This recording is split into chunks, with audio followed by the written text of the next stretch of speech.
আমাদের চান্দর ইউনিয়ন সমাজ কল্যাণ ফাউন্ডেশনের একটি প্রোগ্রাম ছিল, সেখানে আমরা কাজ শেষে খাওয়া দাওয়া করছিলাম। তো কাজের ব্যস্ততার কারণে আমি খেতে পারিনি, টাইম আমার একটু দেরি হয়েছে।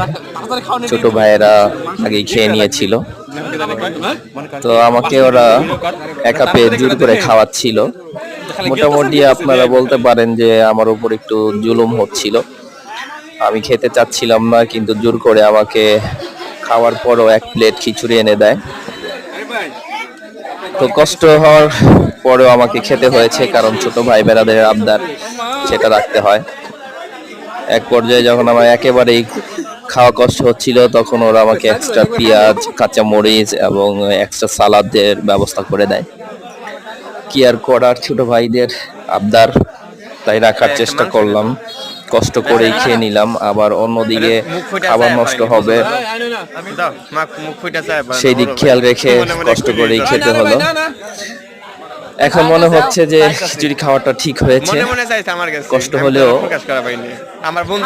কারণ এরকম সুন্দর মুহূর্ত জীবনে বারে বারে আসে না, মাঝে মাঝে আসে।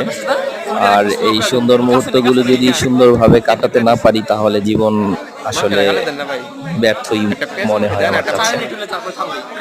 তাই মাঝে মাঝে সুন্দর মুহূর্ত জীবনে আসলে সেগুলাকে গ্রিপ করে নিতে হয়, তাহলে জীবনের সৌন্দর্য বৃদ্ধি পায়।